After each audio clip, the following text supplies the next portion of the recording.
Hello lovies, welcome back to another video, another chit chat. Today's video's about friendship breakups.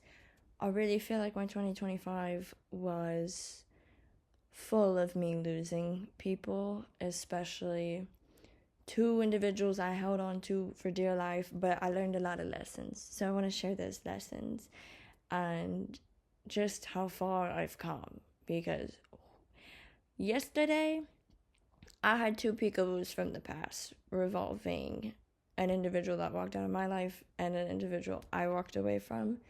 And it really showed me how full circle I have come in grieving and releasing people and what I've healed or worked on through all my friendship breakups.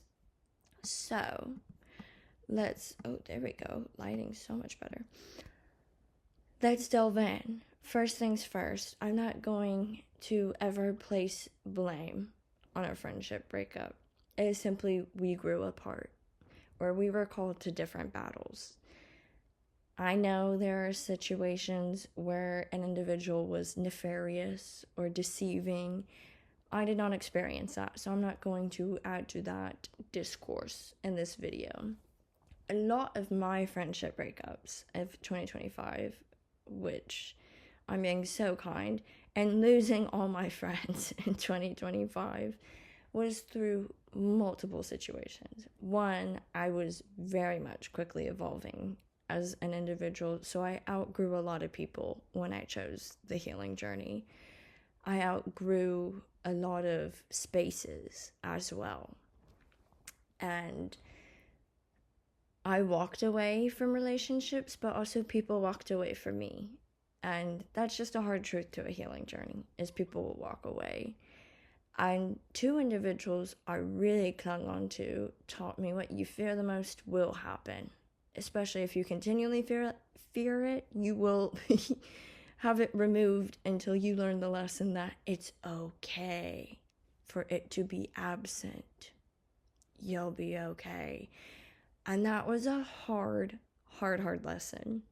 For one, for such a long, as long as I can remember, period of time of my life, I have put my sense of safety and security on whether or not I had a best friend or best friends.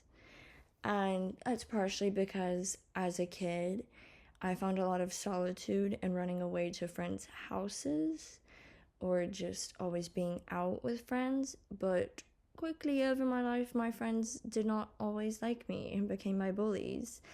And I had to release them and walk away. So is me walking away a trauma response? Yes, that's a no-brainer.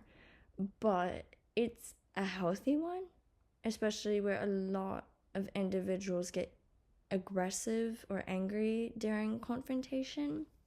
And you can never force someone to heal. You can only be the influence. I came to learn. But that's besides the point. I, for so long, put my sense of safety on other individuals, and that ultimately placed my happiness on other individuals, and I was codependent on a lot of other individuals. So I had to release them. I had to let them go, whether I walked away or they walked away. And I've now come to a place where I'm okay with that. I'm okay that they walked away. I'm okay. I'm still alive. I'm still breathing. I'm still pursuing my dreams, seeing my manifestations materialize. If anything, these people, I will never hold malice or anger towards them. I only held anger towards the situation because they taught me my capacity to love. They taught me my strength. They taught me my passions, or awoken passions in me that I'd long buried since I was a kid, and furthermore gave me a drive to pursue them. As a lot of the two individuals I clung on to, I'm gonna really just highlight, zoom in, focus on, those two really healed baby childhood Hannah and teenage Hannah. And I arguably needed them to walk out of my life. I was too codependent on them. I was such in a fear mindset, and my nervous system was not regulated, that energetically they always felt that, regardless if I entirely opened up to them about all the trials and tribulations in my life. They felt my fear, and that was being projected. And I know to a level that is a part of what drove us apart. But the beautiful thing in people leaving your life is it's not definite. Just as it's not definite whether or not I'll ever see them again, it's definite that I won't. Oh, that's a little confusing. It's not definite whether or not we are to remain parted. And if it is, I will be met with someone new and better. Or if they come back, they'll be new and better. Because no one stays the same entirely. There's just a very small few of individuals that remain stuck in their cycles, and they're normally miserable people. So as long as you don't hang around with miserable people, everyone's evolving. Everyone's constantly changing, learning about themselves, trying to better the world. And I still say the prayer for those that have walked out of my life, as I do for those that are to come. I just pray for everyone's peace, joy, love, success, and happiness. And I also say the prayer of, I hope one day our paths cross again. But I've come to a place, I'm getting teary-eyed. I've come to a place where I'm okay if it doesn't, because they taught me such beautiful things about myself. And I carry a part of them for eternity. Ugh.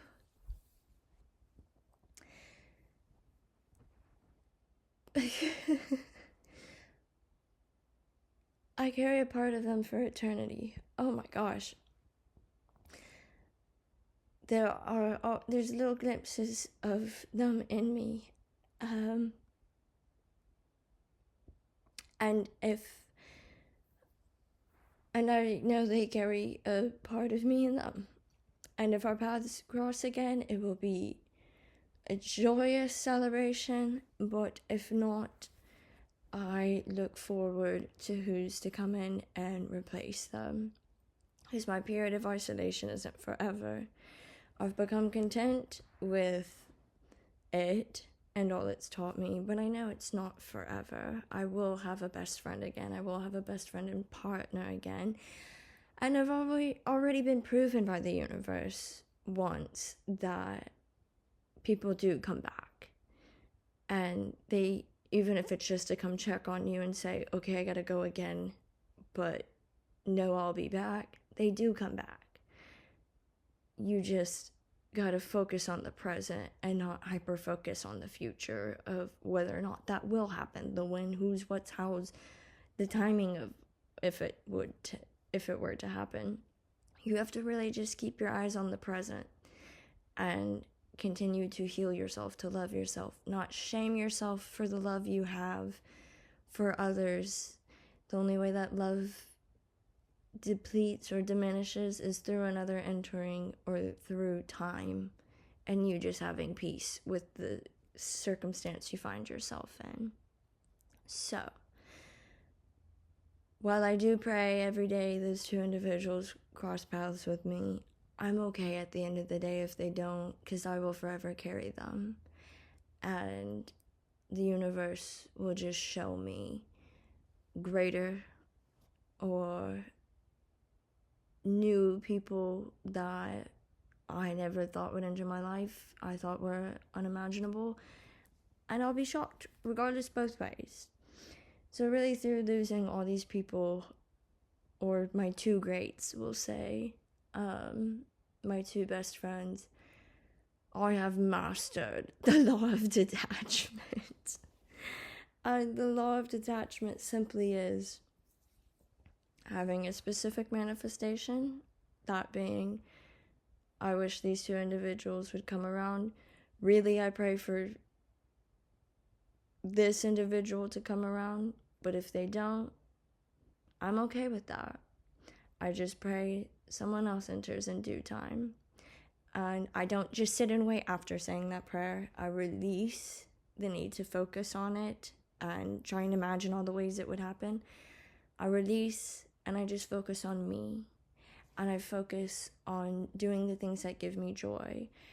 I focus on keeping my heart open, my love open, continuing to say prayers for peace, joy, love, success, health, wealth, and harmony for those to come and those that have left.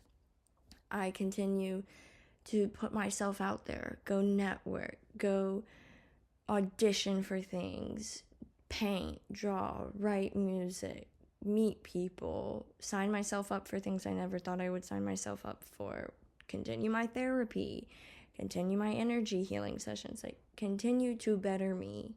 The only way you align with your manifestations is doing aligned actions. That's the sentence I'm looking for. And the more aligned actions you take, the quicker you obtain the manifestation and people meet you there or meet you halfway. And sometimes just even taking the first step, you'll be hit with confirmation because the universe is always speaking to you. It's whether or not you're listening and tuned in. So continue to focus on yourself. And then when you're hit with a negative thought, hold gratitude, and then release it, change it. So let me explain. Every time I'm hit with the I'm alone thought, I acknowledge it. Yes, I'm alone, but being alone has taught me independence. It's taught me my strength. It's taught me my bravery, and I've healed my sense of safety. And then I flip it. I'm not alone. I have my family. I have a therapist. I have a psychiatrist. I have management and acting. I have a community in my acting class. They might not all be my best friends, and we might just all be civil and kind of friendly with one another, but I still have a community there. I have 4 amazing pets that give me unconditional love. I get to live a beautiful life where I pursue my purposes or passions and see them flourish. As the quicker you can rewire the negative, hold gratitude, because there's always gratitude to be held for what it's illuminating. But as soon as you flip it and rewire it, you quantum leap. And if you quantum leap too fast and you feel like my mind has snapped before my reality has, just continue to focus on the present. It's common. When you quantum leap, our brains need evidence that we are the new person, that we're in the new reality, that the people we're saying we're surrounded by are physically there. So my advice, imagine them presently there. Dress the part. Try and look the part or act the part of this new identity, but still remain grounded in the present and focus on the now. And don't let the now feel limiting, because you are an unlimited being in an unlimited universe. So, I've mastered the law of detachment. I hope I've shared the ways to master the law of detachment. The biggest thing that keeps people stuck up is time, but release time. Because when you try to control time, you try to take control over a responsibility that's too great for a human to take on. That's why it's up to the divine. It's not up for humans to control time. Even though time is a human-made construct, you can't control it. So, release the need to control time and the circumstances, and just experience life. Ooh, confirmation bird. Just experience life in all its ebbs and flows. Grieve, feel your emotions, release them, but don't identify and base your worth or whom you are around your emotions. They're just little guides to how you're feeling in your thought process. And you can even pop them. Be like, I don't want to deal with that right now. We'll deal with that later.